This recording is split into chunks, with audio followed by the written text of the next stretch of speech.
Yes breaking చూస్తున్నాం. ఉపరాష్ట్రపతి ఎన్నికల్లో క్రాస్ ఓటింగ్ దేశ రాజకీయాల్లో ఆసక్తికర చర్చకు దారితీస్తోంది.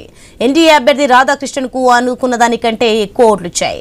15 మంది క్రాస్ ఓటింగ్ చేసినట్లు సందేహిస్తున్నారు. వాస్తవానికి ఎన్డీఏ కూటమిలో 427 మంది ఎంపీలు ఉన్నారు. ఇండియా కూటమిలో 315 మంది ఎంపీలు ఉన్నారు. అంతా పోటాపోటీగానే ఓటింగ్ వచ్చారు. తీరా ఫలితాలు చూశాక ఇండియా కూటమి నుంచే క్రాస్ ఓటింగ్ జరిగిందనే అనుమానాలు వ్యక్తమవుతున్నాయి. రాధాకృష్ణన్ కు 452 ఓట్లు వచ్చాయి. ఇది ఎన్డీఏ కూటమి ఆశించిన దానికంటే ఎక్కువ. వైసీపీ మద్దతు పలికినా అంతకు మించి 15 ఓట్లు అధికంగా రావడం, అదే సమయంలో ఇండియా కూటమిలో 315 ఎంపీల బలం ఉంటే జస్టిస్ సుదర్శన్ రెడ్డికి 300 ఓట్లే రావడంతో క్రాస్ ఓటింగ్ కు పాల్పడింది ఎవరు అనేది ఉత్కంఠ రేకెత్తిస్తోంది. ఓడినా తామే నైతికంగా గెలిచామని ఇండియా కూటమి నేతలు చెబుతున్నప్పటికీ ఆ 15 మంది ఎవరు ఏంటి అనేది అంతరంగిక చర్చల్లో కూపీ లాగుతున్నారట. రైట్, ఇదే అంశానికి సంబంధించి మరింత సమాచారం మా ఇన్పుట్ ఎడిటర్ శ్రీకాంత్ లైవ్ లో ఫోన్ లైన్ లో అందించే సిద్ధంగా ఉన్నారు. శ్రీకాంత్,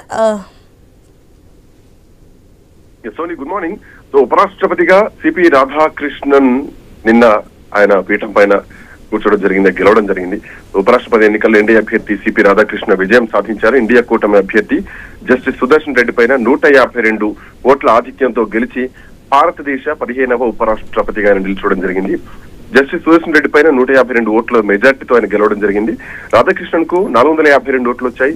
సుదర్శన్ రెడ్డికి 300 ఓట్లు వచ్చాయి. దీంట్లో 781 మంది ఎంపీల్లో 767 మంది ఎంపీలు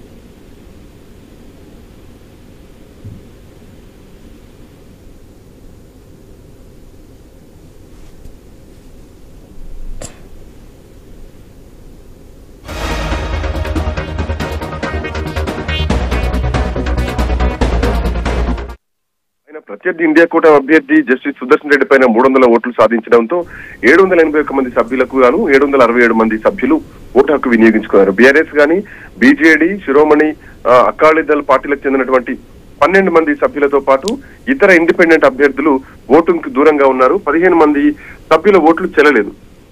అయితే ఎన్డీఏ కూటమి సభ్యులందరూ కూడా రాధాకృష్ణన్కు ఓటు వేస్తే విపక్షాలకు చెందినటువంటి సభ్యుల్లో 15 మందికి పైగా క్రాస్ ఓటింగ్ చేసి ఎన్డీఏ అభ్యర్థికి మద్దతు పలికినట్టు కూడా తెలుస్తోంది. తెలుగు ఆత్మగౌరవం పేరుతో ఇండియా కూటమి పక్షాలు తెలుగు ఎంపీల ఓట్లను చీల్చేందుకు చేసినటువంటి ప్రయత్నాలు దాదాపు విఫలమయ్యాయి.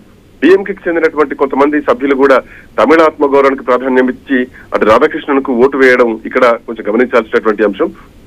ఇక ఎన్డీఏ అభ్యర్థికి తమ మద్దతని వైసీపీ ప్రకటించినప్పటికీ కూడా కనీసం 3 వైసీపీ ఎంపీలు జస్టిస్ సుదర్శన్ రెడ్డికి ఓటు వేసినట్టుగా కూడా విశ్వసనీయమైనటువంటి వర్గాల నుంచి తెలుస్తున్నటువంటి సమాచారం. దీంట్లో అంటే ఇందులో ఇంకా క్రాస్ ఓటింగ్ సంబంధించి ఎన్డీఏ గానీ ఇండియా గానీ 2 పక్షాలు మొదటి నుంచి చెప్తూనే ఉన్నాయి క్రాస్ ఓటింగ్ జరుగుతుందని చెప్పేసి.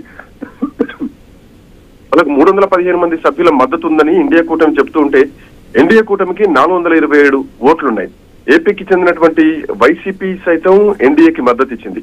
అయితే ఆ పార్టీకి 2 సభల్లో కలిపి 11 మంది ఎంపీలు ఉన్నారు. వాళ్ళను కూడా కలుపుకుంటే ఎన్డీఏ కూటమికి 438 ఓట్లు రావాలి. కానీ ఆ కూటమి అభ్యర్థి రాధాకృష్ణన్కు అనూహ్యంగా 452 ఓట్లు వచ్చాయి. అంటే ఇండియా కూటమి నుంచి సుమారు 14 మంది ఎన్డీఏకి క్రాస్ ఓటింగ్ చేసినట్టు తెలుస్తోంది. రాధాకృష్ణన్ తమిళ్ కాబట్టి కొందరు డిఎంకే ఎంపీలు కూడా ఆయనకు ఓటేసినట్టుగా తెలుస్తోంది. అదే సమయంలో ఎన్డీఏ కూటమికి మద్దతు తెలిపినటువంటి వైసీపీ ఎంపీల్లోనూ కూడా 2 ఇండియా కూటమి అభ్యర్థి జస్టిస్ సుదర్శన్ రెడ్డికి ఓటేసినట్టు తెలుస్తోంది. సో వాళ్ళతో పాటు సుదర్శన్ రెడ్డికి దగ్గరగా ఉండేటువంటి ఇంకొక ఎంపీ కూడా అంటే ఓటేసినట్టుగా తెలుస్తోంది. ఇక పోలైనటువంటి ఓట్లలో 15 మాత్రం చెల్లని ఓట్లుగా అధికారులు ప్రకటించడం జరిగింది. సో ఆ 15 మంది ఏ కూటమికి చెందిన వారు అన్నది మాత్రం 2 కూటములు ఒక అంతరంగిక చర్చ మాత్రం చేస్తున్నాయి. ఇండియా కూటమికి చెందినటువంటి 315 ఓట్లు పూర్తిగా పోలయ్యాయని కాంగ్రెస్ ప్రధాన కార్యదర్శి జయరాం రమేష్ ప్రకటించినటువంటి కొద్దిసేపటికి ఆ కూటమి అభ్యర్థి సుదర్శన్ రెడ్డికి 300 ఓట్లు మాత్రం వచ్చినట్టు ఎన్నికల అధికారి ప్రకటించడం ఇక్కడ కొంచెం ఆలోచించాల్సినటువంటి అంశం. అంటే 2 సభల్లో కూడా ఆమ్ ఆద్మీ పార్టీకి ఉన్నటువంటి 12 మంది ఎంపీలు కూడా ఇండియా కూటమికి వేస్తే 327 ఓట్లు రావాలి. కానీ 300 ఓట్లు మాత్రమే రావడం ఇండియా కూటమి పార్టీల ఒక ఐక్యత మిస్ అయిందా అన్నది కూడా కనిపిస్తోంది. ఇక ఈ అంశం పైన ప్రస్తుతానికైతే ఈ డిస్కషన్ అయితే నడుస్తోంది. మిగతా 5 ఓట్లు కూడా ఇండియా కూటమికి చెందిన వాళ్ళవేనంటూ కూడా తెలుస్తోంది. ఏది ఎన్డీఏ సభ్యులవే ఈ ఓట్లలో తెల్ల నోట్లు 10 అయితే గనక. సో ఏదేమైనా కానీ ఈ నేపథ్యంలో ప్రస్తుతానికి మాత్రం ఈ క్రాస్ ఓటింగ్ సంబంధించి దేశవ్యాప్తంగా ఆసక్తికర చర్చ అయితే జరుగుతోంది. సో అంటే ఇండియా కూటమిలో 315 ఎంపీల బలం ఉంటే జస్టిస్ సుదర్శన్ రెడ్డికి 300 ఓట్లు ఎట్లా వచ్చాయి, క్రాస్ ఓటింగ్ ఎవరు చేశారన్నది మాత్రం కొంత ఉత్కంఠ కనిపిస్తోంది Soni. Right, thanks for the information Srikanth.